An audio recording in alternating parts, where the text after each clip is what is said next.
Bonjour et bienvenue dans cette formation dédiée à l'utilisation de Stable Diffusion pour les créatifs. Je suis Antoine Lefebvre, DA dans une agence de communication. Dans le cadre de mon métier, je suis amené à créer de multitudes d'images avec différents outils et désormais avec des IA. Je vous propose donc de partager mon expérience dans ce domaine. Nous l'avons tous vu passer depuis 2022, les IA ont fait parler d'eux. Que ce soit dans la création de texte avec ChatGPT ou dans la génération d'images, les IA ont pris une place importante et dessinent un virage à prendre pour ne pas être dépassés. Il est indispensable de savoir utiliser ces nouveaux outils de création pour utiliser tout leur potentiel. Après avoir proposé la formation complète de Midjourney et de DALL-E, je vous propose désormais de se pencher sur Stable Diffusion. Si vous êtes sur cette formation, c'est que vous vous posez certaines questions, du type Stable Diffusion, c'est quoi? Comment ça fonctionne? Où trouver? Comment l'utiliser? Donc, avant de rentrer dans le détail, je vous propose de répondre à ces questions. Ça va nous permettre de bien cadrer ce qu'est Stable Diffusion pour bien comprendre ce nouvel outil, comment fonctionne une IA Text-to-Image pour bien appréhender les compétences nécessaires, les différents acteurs nécessaires aussi pour Stable Diffusion et évidemment les différents environnements de Stable Diffusion pour utiliser tout son potentiel. Première question, Stable Diffusion, c'est quoi?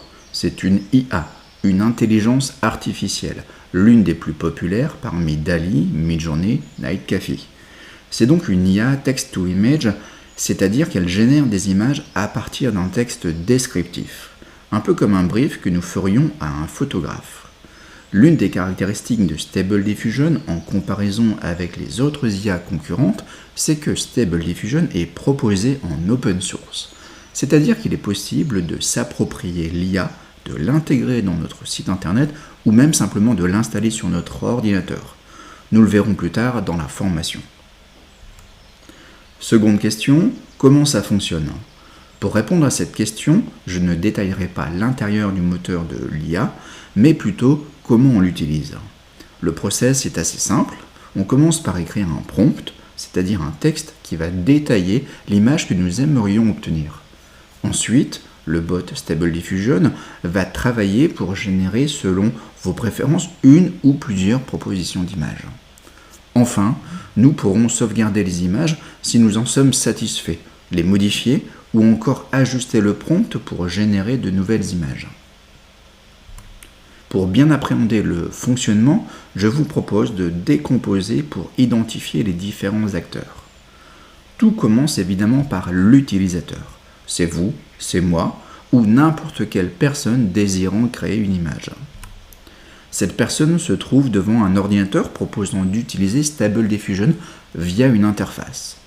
Cette interface va permettre à l'utilisateur d'utiliser Stable Diffusion en proposant des fonctionnalités, une ergonomie. Elle peut être en ligne ou bien en local ou encore via une application, une extension d'un browser par exemple. Étant en open source, chacun a la possibilité de télécharger le code source de l'IA pour l'utiliser dans le cadre imaginé.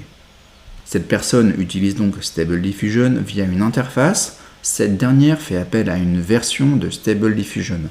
On parle souvent de la version de base 1.5 de Stable Diffusion ou encore de la version de base mal aimée 2.0.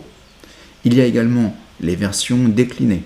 On parlera alors de modèles que les utilisateurs proposent. Encore une fois, être en open source ouvre les champs des possibles, et notamment le fait que chaque utilisateur a la possibilité de proposer son propre modèle.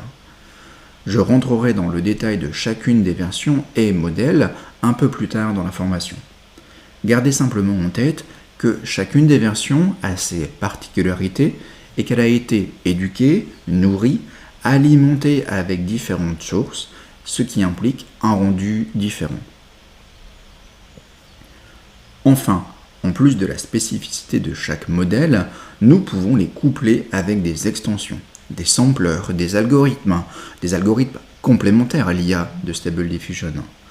Cela permet bien souvent d'aller beaucoup plus loin avec plus de maîtrise et forcément plus de champs créatifs.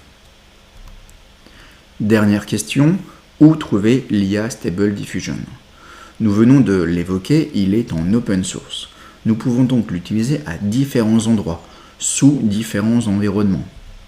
Pour faire simple, ça peut être en ligne, via des plateformes ayant intégré l'IA dans leur site.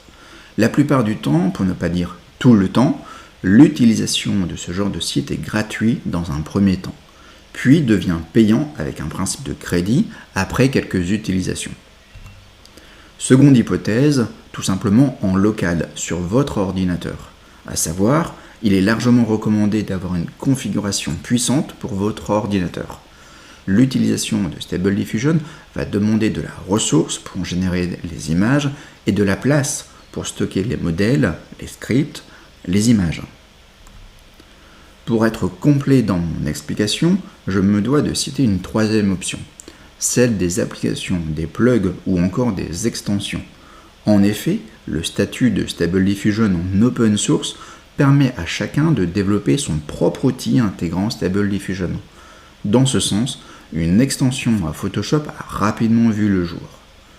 Dans les différents cas, c'est toujours Stable Diffusion qui génère des images. Chacune des possibilités offrant des avantages ou des inconvénients. Nous prendrons le temps de les détailler pour que vous puissiez faire le bon choix. Voilà, j'ai répondu aux questions que vous vous posez sûrement au préalable. Je vous invite donc à commencer la formation immédiatement. Et pour ceux ou celles qui ont d'autres questions ou des doutes sur la formation, n'hésitez pas à me contacter.